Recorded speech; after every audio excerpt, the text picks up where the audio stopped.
Assalamualaikum warahmatullahi wabarakatuh. Puji syukur atas kehadiran Allah Subhanahu wa Ta'ala yang telah melimpahkan rahmat, taufik, dan hidayahnya sehingga kita dapat melaksanakan perkuliahan pada siang hari ini dengan sehat selamat.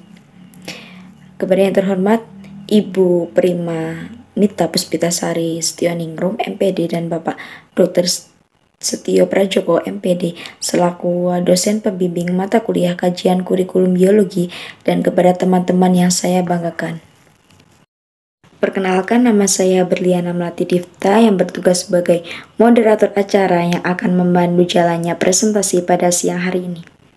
Karena pepatah mengatakan tak kenal maka tak sayang, maka izinkan saya memperkenalkan anggota kelompok 6. Yang pertama ada Rohman Nurlitasari, yang kedua ada Ernia Wahyu Ningsih, dan yang ketiga ada Berliana Melati Difta yaitu saya sendiri. Selanjutnya yaitu kompetensi inti atau KI. Kompetensi inti merupakan terjemahan atau operasionalisasi SKL atau yang disebut dengan standar kompetensi lulus dalam bentuk kualitas yang harus dimiliki mereka yang telah menyelesaikan pendidikan pada suatu pendidikan tertentu atau jenjang pendidikan tertentu. Gambaran mengenai kompetensi umum yang dikelompokkan ke dalam aspek sikap, pengetahuan, dan keterampilan atau yang disebut dengan afektif, kognitif, dan psikomotor yang harus dipelajari peserta didik untuk suatu jenjang sekolah, kelas, dan mata pelajaran. Kompetensi inti menggambarkan kualitas yang seimbang antara pencapaian hard skill dan soft skill. Dan kompetensi inti berfungsi sebagai unsur pengorganisasi atau yang disebut dengan organisir elemen. Kompetensi dasar. Sebagai unsur pengorganisasi, kompetensi inti merupakan pengikat untuk organisasi vertikal dan organisasi horizontal kompetensi dasar.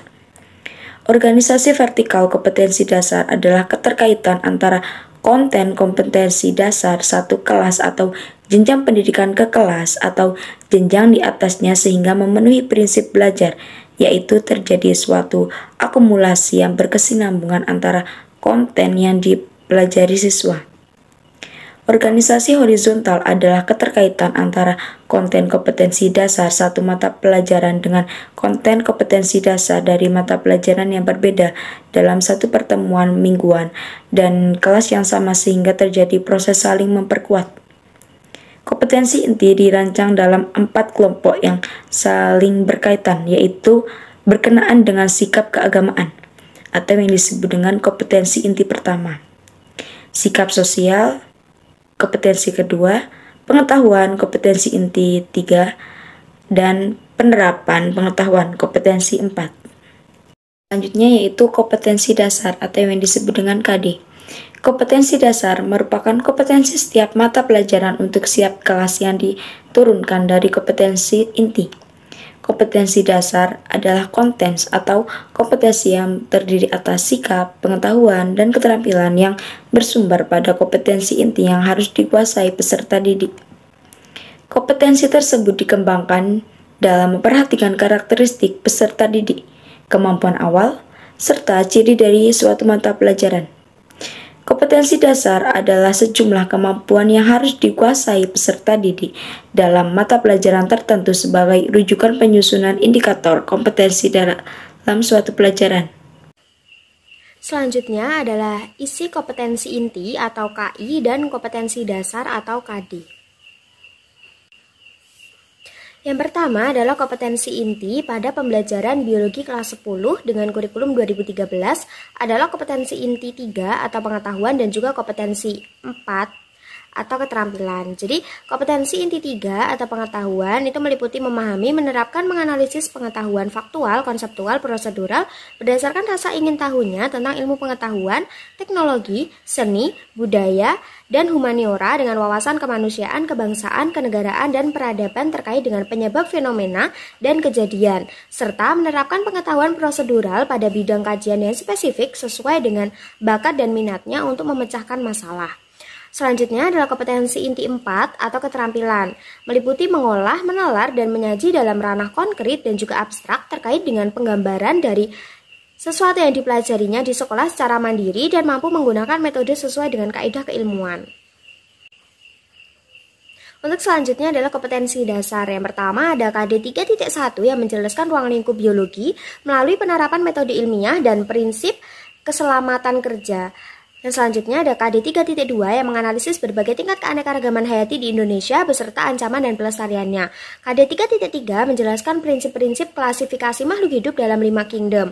Untuk KD 3.4 menganalisis struktur, replikasi, dan peranan virus dalam kehidupan. KD 3.5 mengidentifikasi struktur, cara hidup, reproduksi, dan peran bakteri dalam kehidupan.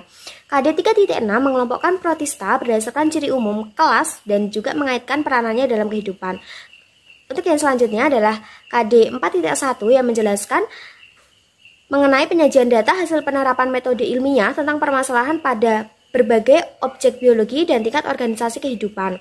Untuk KD 4.2 menyajikan hasil observasi berbagai tingkat keanekaragaman hayati di Indonesia serta usulan upaya pelestariannya. KD 4.3 menyusun kladogram berdasarkan prinsip klasifikasi makhluk hidup.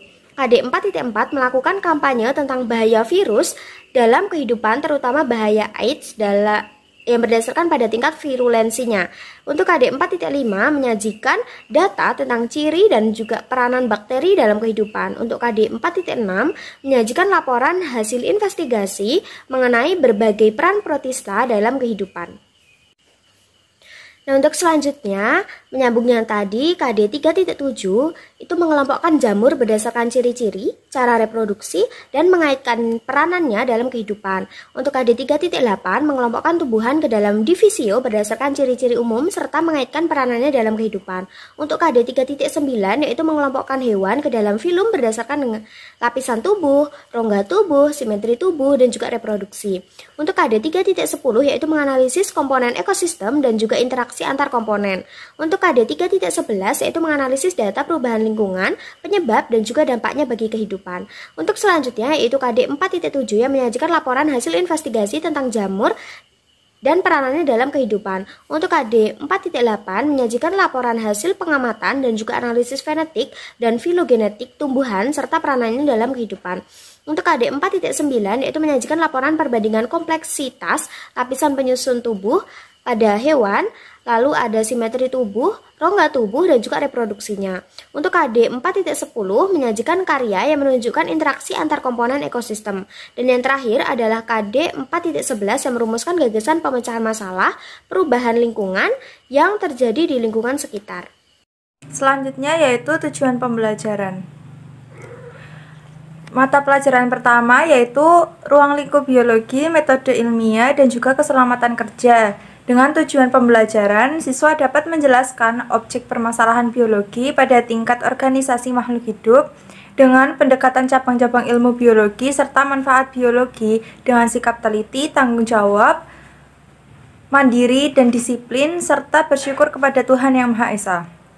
Yang kedua yaitu siswa dapat mengidentifikasi, menyebutkan, dan menjelaskan pendekatan permasalahan biologi melalui metode ilmiah dan prinsip keselamatan kerja dengan sikap teliti, tanggung jawab, mandiri, dan disiplin, serta bersyukur kepada Tuhan Yang Maha Esa. Kemudian bab kedua yaitu ada keanekaragaman hayati.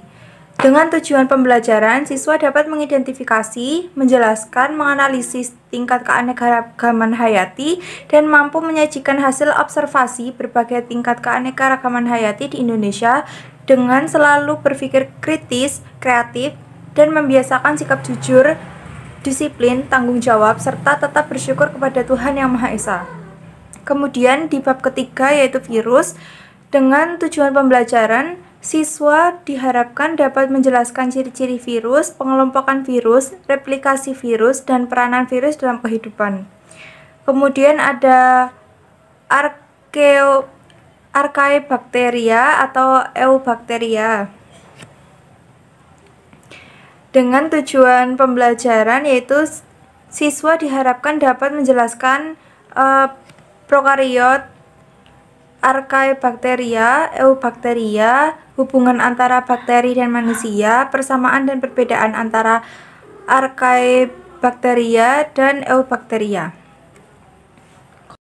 Pada materi pelajaran selanjutnya yaitu ada protista.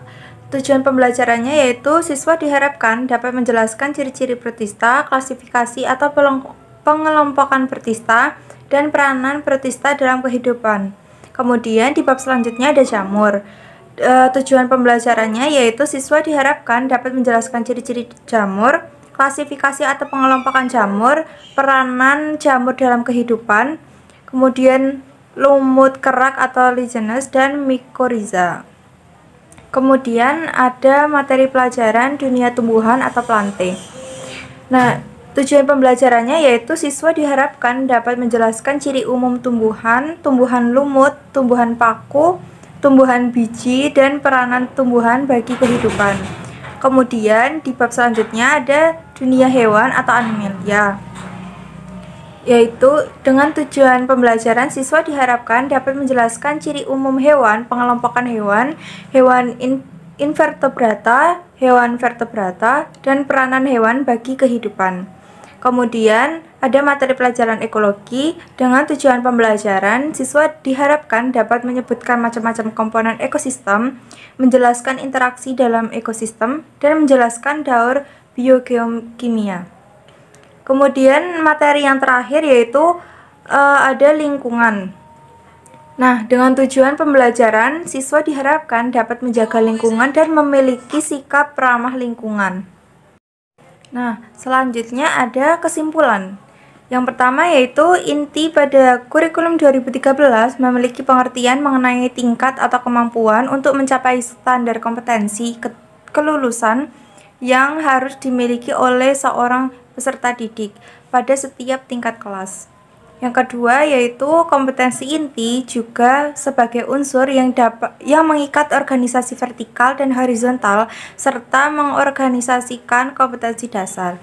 Pada kompetensi inti terdapat 4 notasi yang digunakan seperti KI1 untuk sikap spiritual, kemudian ada KI2 untuk sikap sosial, KI3 untuk pengetahuan, dan yang terakhir ada KI4 untuk keterampilan. Yang tiga ada kompetensi dasar, yang merupakan kompetensi setiap mata pelajaran yang diturunkan dari kompetensi inti yang terdiri atas sikap, keterampilan, dan pengetahuan, atau dengan kata lain, kompetensi dasar merupakan suatu kemampuan yang harus dikuasai oleh siswa dalam mata pelajaran guna menyusun indikator kompetensi yang digunakan sebagai sumber dari konten untuk menguasai kompetensi berdasarkan disiplin ilmu yang berorientasi pada filosofi esensialisme dan perennialisme. Kemudian yang terakhir yaitu pada pembelajaran biologi pada kelas 10 jenjang sekolah menengah atas dengan kurikulum 2013 terdapat berbagai materi yang dijabarkan seperti ruang lingkup biologi, keanekaragaman hayati, virus, archaebacteria dan eubacteria, protista, kemudian ada jamur, dunia tumbuhan, dunia hewan, ekologi, dan juga tumbuhan yang masing-masing memiliki tujuan pembelajaran yang berbeda di setiap materinya. Nah, kemudian ini ada daftar pustaka yang dipakai oleh kelompok kami.